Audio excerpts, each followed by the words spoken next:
नमस्कार दोस्तों, PCS marathon में आपका स्वागत है।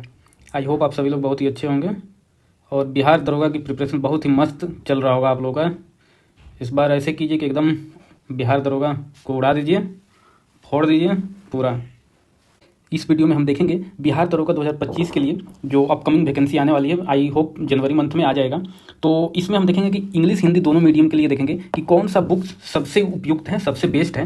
पीवाईक्यू की बुक हो या practice set test mock test देना हो, कौन सा बुक सबसे बेस्ट रहेगा और पीवाईक्यू टेस्ट लगाने और पढ़ने का सबसे बेस्ट मेथड, सबसे बढ़िया तरीका क्या है, इस वीडियो में हम यही देखेंगे। और इसमें मैं दोनों बताऊंगा, पीवाईक्यू और प्रैक्टिस सेट के लिए एक एक ही बताऊंगा, इंग्लिश मीडियम के लिए एक, हिंदी मीडियम के लिए।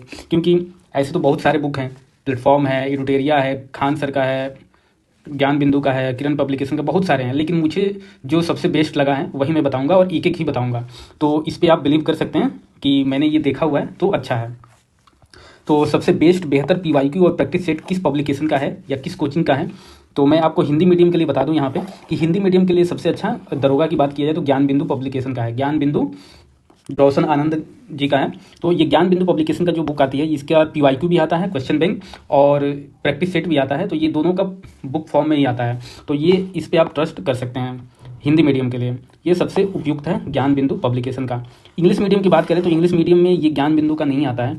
इंग्लिश मीडियम का मुझे सबसे बेस्ट लगा वो किरण पब्लिकेशन का है। किरण प्रकाशन का आता है, पीवाईक्यू आता है और प्रैक्टिस सेट भी आता है। तो आप इंग्लिश मीडियम के जो भी स्टूडेंट है वो किरण पब्लिकेशन का ले सकते हैं, कर सकते हैं अच्छे से। और क्या है कि ये सारे ही बुक्स के फॉर्म में आते हैं और मैं आपको दिखा भी देता हूँ कैसे आता है। ये आप देख सकते हैं, जैसे ये ज्ञान बिंदु का है, बिहार दरोगा का है, हल प्रश्न पत्र, ये क्वेश्चन बैंक है। तो ये हिंदी मीडियम के लिए बहुत ही अच्छा है, बहुत ही, और एक्सप्लेनेशन भी अच्छा इसमें दिया हुआ है। वही इंग्लिश मीडियम की बात करें तो ये किरण पब्लिकेशन का है, तो ये भी अच्छा दिया हुआ है। इंग्लिश मीडियम में जो भी बुक आ रही है उसमें ये किरण पब्लिकेशन का सबसे अच्छा है। अगर प्रैक्टिस सेट की देखें तो ये इस तरह प्रैक्टिस सेट आता है ज्ञान बिंदु का, और किरण पब्लिकेशन का इस टाइप का आता है इंग्लिश मीडियम में। तो इसलिए क्योंकि सबसे अच्छा बात की जाए तो पीवाईक्यू और प्रैक्टिस सेट ज्ञान बिंदु का ही है। लेकिन क्या है कि ये हिंदी मीडियम में ही है, तो हिंदी मीडियम वाले इस पर फोकस कर सकते हैं। बाकी इंग्लिश मीडियम वाले जो हैं वो किरण पब्लिकेशन का पीवाईक्यू और प्रैक्टिस सेट ले सकते हैं। ये बहुत ही अच्छा है, मैंने देखा हुआ भी है, लगाया भी है, मैं दोनों लगाया हूँ, इसलिए मैं आपको बता रहा हूँ कि दोनों अच्छा है। लेकिन कंपेयर करें तो सबसे अच्छा ये ज्ञान बिंदु का है, लेकिन हिंदी मीडियम का है। और किरण पब्लिकेशन का इंग्लिश हिंदी दोनों में आता है, लेकिन हिंदी वाले हैं तो ज्ञान बिंदु का ही लगाएं, इंग्लिश वाले हैं तो किरण पब्लिकेशन पे आप फोकस कीजिए, बहुत ये भी अच्छा है। तो ये मैंने बता दिया कि बहुत ही अच्छा है, इस पर आप बिलीव कर सकते हैं क्योंकि मैं ये दोनों ही लगाया हूँ।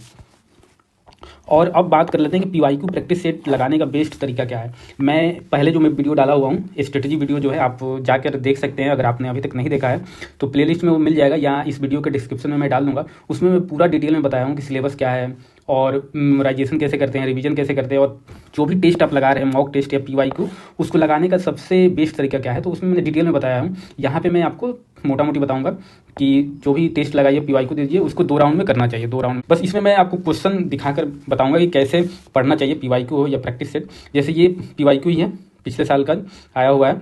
तो इसमें एक बार आप मॉक टेस्ट लगा लीजिए पूरा 1 से 100 तक। फिर उसके बाद जब आप एनालिसिस करते हैं और पढ़ते हैं तो कैसे पढ़ना चाहिए, जैसे ये मैं एक क्वेश्चन दिखा रहा हूँ, ये दिया हुआ है 27 नंबर का कि एकरा राजधानी है, एकरा किसकी राजधानी है। तो ये आपको इसमें चूज करना है। चलो इसमें एक ऑप्शन सही होगा, फिर बाकी जो 3 ऑप्शन है उसको भी आपको देखना है। जब आप सीट लगा लिए या पीवाईक्यू लगा लिए, कि अब ये देखना है कि सेनेगल की राजधानी क्या है, युगांडा की राजधानी क्या है, ट्यूनीशिया की राजधानी क्या है, ये सब भी आपको देखना चाहिए एक बार लगाने के बाद। अब ये जैसे आ गया बलवंत राय मेहता कमेटी, ये किससे रिलेटेड है, तो बहुत सारे फेमस कमेटी हैं, वो आपको याद रहनी चाहिए। तो ये मान लीजिए पंचायती राज से रिलेटेड है, तो आपको जाकर पंचायती राज का देखना है कि पंचायती राज से रिलेटेड जो भी 3-4 कमेटी बनी है अभी तक, वो देख ले कि क्या क्या नाम है, ये आपको देखना चाहिए। इस तरह आप पढ़िएगा तो क्या है कि आपका पीवाईक्यू भी अच्छा होगा, प्रैक्टिस सीट भी चलेगा, और अगर उससे रिलेटेड कुछ आ गया आपके एग्जाम में तो ईजिली आप अटेम्प्ट कर लीजिएगा। अब ये रहा कोसी नदी बिहार के किस शहर में गंगा नदी से मिलती है, तो ऐसे ही आप जाके देख लीजिए जो जो इंपॉर्टेंट नदी है, कोसी नदी, गंडक नदी, पुनपुन नदी, तो ये गंगा नदी में कहाँ कहाँ मिलती है वो आप देख लीजिए। इस तरह ये संत आ गए, संत के कालक्रम को आपको बताना है कि क्रोनोलॉजी ऑर्डर में सजाना है, पहले कौन थे बाद में कौन थे। तो ऐसे ही इनका वो भी देख लीजिए कि ये कहाँ कहाँ के रहने वाले हैं, या ये किस धर्म के से रिलेटेड है, पहले ये क्या थे। जैसे आता है ना कि धोबी थे, फिर वो थे, तो ये आप देख सकते हैं कोई भी। इस तरह आप मतलब ये पढ़ने का सबसे अच्छा तरीका होता है कि क्या क्या है, क्या क्या नहीं है। अब इसमें आप देख सकते हैं वास्को डी गामा भारत में कब आया था, तो ये आप लगा सकते हैं। फिर कहाँ आया था, किसके सहयोग से आया था, ये आप लोग देख सकते हैं। तो इस तरह आप पढ़िएगा तो आपका एग्जाम में जो भी अगर आएंगे इससे रिलेटेड क्वेश्चन तो आप इजीली कर लीजिएगा। ये बिहार राज्य का क्षेत्रफल पूछा हुआ है, तो फिर अब इसका जनसंख्या भी देख लीजिएगा कितना जनसंख्या है, परसेंटेज वाइज देख लीजिए क्षेत्रफल कितना है। तो ये सब ऐसे पढ़िएगा। ये इमरजेंसी हार्मोन कहा जाता है, किसको कहा जाता है, तो जितने इंपॉर्टेंट हार्मोन हैं तो वो आप जाकर देख लीजिए, पढ़ लीजिए उससे रिलेटेड क्या वर्क होता है। तो ये सब इस तरह आप पढ़िएगा तो आपका पक्का ईजिली अटेम्प्ट हो जाएगा क्वेश्चन और अच्छे नंबर आपको आएंगे एग्जाम में, तो आपको कोई प्रॉब्लम नहीं होगा। बाकी आपको कुछ डाउट हो तो आप कमेंट बॉक्स में कर सकते हैं। ये मैंने बता दिया क्योंकि ये मैंने किया हुआ है, ऐसे ही मैं किया हूँ, करता हूँ, तो अच्छा मतलब मार्क्स आता है। तो इस तरह आप कीजिएगा तो आपके भी अच्छे मार्क्स आएंगे और इस बार आप दरोगा आसानी से बन सकते हैं।